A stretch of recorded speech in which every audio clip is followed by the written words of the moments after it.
Hello everyone, कैसे आप सभी। एक्सेल की इस दूसरी वीडियो में हम लेके आए हैं काउंट के सारे फंक्शन।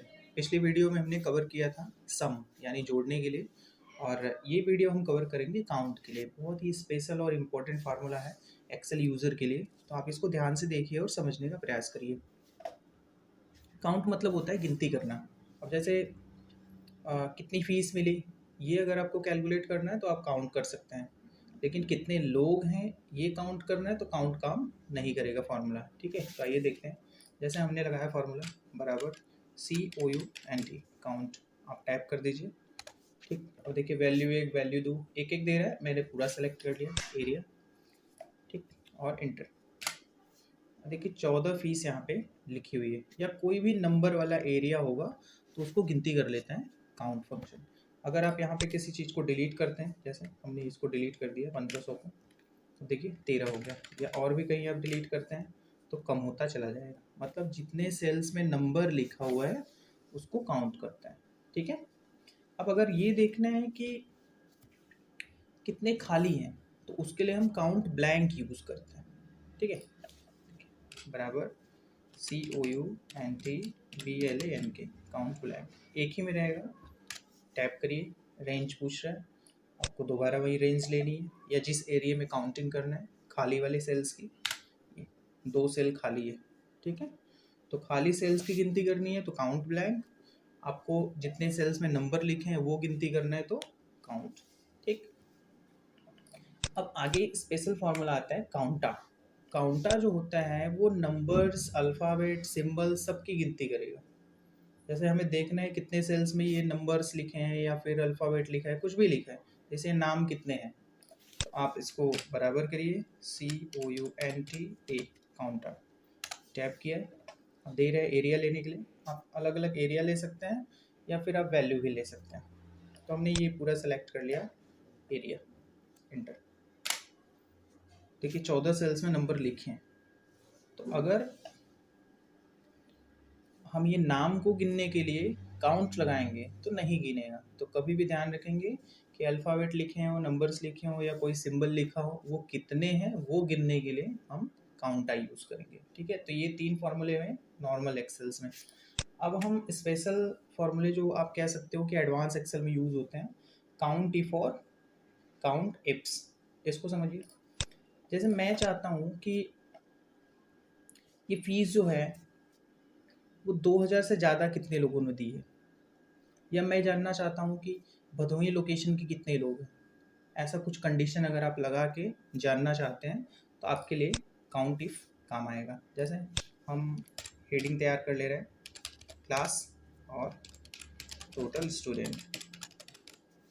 ठीक है, अब चलिए लिखते हैं बराबर COUNTIF काउंट इफ मतलब यदि होता है।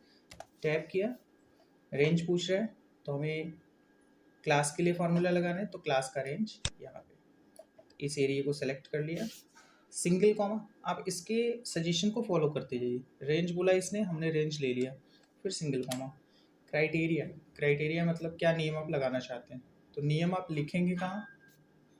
आप डायरेक्ट भी नियम लिख सकते हैं कि आपको DCA का क्या काउंटिंग करना है कि कितने हैं, और क्या कर सकते हैं आप खाली सेल भी ले सकते हैं। तो हमेशा प्रयास करिए खाली सेल लेने का। खाली सेल अगर आप लेते हैं तो आप वहाँ पे कोई भी नियम लिख सकते हैं। ठीक है, तो इसलिए हम यहाँ पे खाली सेल ले रहे हैं। क्लास वाला नीचे का एरिया खाली सेल, ब्रैकेट क्लोज करना है और इंटर करना है। देखिए 0, क्योंकि यहाँ पे कुछ नहीं लिखा है। अब आप जैसे ही यहाँ पे लिखेंगे, जैसे DCA 8 लोग की एंट्री की गई है यहाँ पे DCA के। दूसरा कोर्स देखिए ट्रिपल सी के 3 बंदे हैं, तो ये आपको शो करता जाएगा क्लास के हिसाब से कितने स्टूडेंट हैं, क्योंकि हमने क्लास का एरिया सेलेक्ट किया था। अब किस एड्रेस के कितने हैं तो आपको एड्रेस का एरिया सेलेक्ट करना पड़ेगा। ठीक है, एडीसी की काउंटिंग करनी है तो एडीसी लिख लिया, एडीसी के भी 3 है इसमें। ठीक, ये हुआ एक कंडीशन।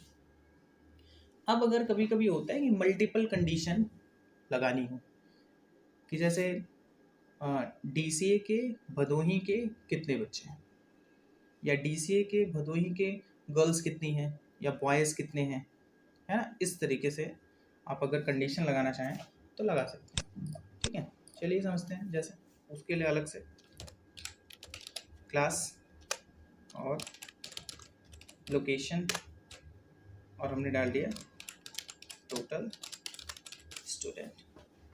आप यहाँ पे फीस के लिए भी लगा सकते हैं, ठीक है। मैं ये दो कंडीशन लगाना चाहता हूँ कि किसी विशेष क्लास के विशेष लोकेशन के कितने बच्चे हैं, तो उसके लिए काउंट इफ्स लगेगा। बराबर करिए COUNTIFS, काउंट इफ्स। टैप किया, क्राइटेरिया रेंज 1, रेंज मतलब क्षेत्र, ठीक है। पहला हमें नियम किसके लिए देना है, क्लास के लिए, तो क्लास का एरिया कहाँ है, यहाँ पे। तो इस एरिया को सेलेक्ट किया, फिर सिंगल कॉमा। अब करें क्राइटेरिया 1, मतलब इसका नियम लिखेंगे कहाँ, यहाँ, फिर सिंगल कॉमा। क्राइटेरिया रेंज 2, ये है रेंज 2, और फिर सिंगल कॉमा। क्राइटेरिया 2 कहाँ लिखना है, यहाँ। और भी इस तरीके से अगर आपको क्राइटेरिया देनी है तो कॉमा करते हुए लोकेशन सेलेक्ट करिए, उसके बाद कॉमा, खाली सेल को सेलेक्ट करिए और इंटर कर दिया मैंने। अब आप फिलअप करिए, जैसे क्लास हमने कहा ADCA, टैप किया लोकेशन वाले में, ADCA भदोही, ADCA भदोही का एक बच्चा है। यहाँ पे हमने काउंट किया था ADCA के 3 बच्चे हैं, लेकिन वो सभी भदोही के नहीं हैं, तो ADCA भदोही का स्पेसिफिक जो बंदा है वो एक है, ठीक है। जैसे ADCA वाराणसी का है तो इसको काउंट नहीं करेगा, ये देखिए यहाँ पे ADCA भदोही, इसको काउंट करेगा। इन केस अगर आप ये डेटा चेंज करते हैं, जैसे ADCA वाराणसी है, हमने कर दिया भदोही, अब 2 हो गए, ठीक है। ये इस तरीके से काउंट इफ्स का यूज़ करके आप 2 या 2 से अधिक कंडीशंस लगा सकते हैं। अगर एक ही कंडीशन लगानी है तो काउंट इफ, जैसे यहाँ ADCA के कितने बच्चे थे, ये एक कंडीशन है, और काउंट इफ्स में मल्टीपल कंडीशन आप लगा सकते हैं, ठीक है। हम यहाँ वैल्यू वगैरह को गिनने के लिए भी लगा सकते हैं, जैसे फीस और टोटल काउंट। जैसे हम देखना चाहते हैं कि 2000 से ज़्यादा फीस कितनी है, ये हमने भर दिया जो खाली सेल है, देखिए बराबर COUNTIFS, sorry count if. Tap किया, रेंज पूछ रहे हैं तो फीस की range, single comma, criteria, criteria के लिए हम खाली सेल ले रहे हैं और इंटर। अब देखिए 0 आया काउंट करके क्योंकि कुछ नहीं लिखा है। अब हम जानना चाहते हैं कि 2000 कितने लोगों ने फीस दे रखी है, तो अब बराबर करिए 2000 डाल दीजिए। 2000 एग्जैक्ट 2000 जो फीस दी है वो 2 लोगों ने दी। आप ग्रेटर देन लेस देन का भी यूज कर सकते हैं, जैसे ग्रेटर देन 2000। 2000 से ज़्यादा जो फीस देने वालों की संख्या है वो 8 है। जैसे इसमें देखिए कई 4000 दे रखा है ना, किसी ने 3000 दे रखा है, किसी ने 6000 दे रखा है, तो इस तरीके से काउंट करके 8 बंदे हैं जिन्होंने 2000 से ज़्यादा की फीस दे रखी है, ठीक है। तो आई होप ये फॉर्मूले आपको समझ में आए होंगे ना। आज हमने वीडियो में कवर किया काउंट, नंबर्स की गिनती करने के लिए, काउंटा कुछ भी लिखा हो उसकी गिनती कर लेगा, काउंट ब्लैंक खाली सेल्स की गिनती करेगा, काउंट इफ किसी एक कंडीशन की गिनती करेगा, ठीक है, और काउंट इफ 2 या 2 से अधिक कंडीशन की गिनती कर सकता है, ठीक है। तो आप इसको सेल्फ प्रैक्टिस करके थोड़ा सा देख लेंगे तो आई होप आपको समझ में आ जाएगा। तो वीडियो देखने के लिए थैंक यू। अगर आपने ये चैनल सब्सक्राइब ना किया हो तो इसको सब्सक्राइब करें, और वीडियो अच्छी लगी हो तो लाइक करें। Thank you very much.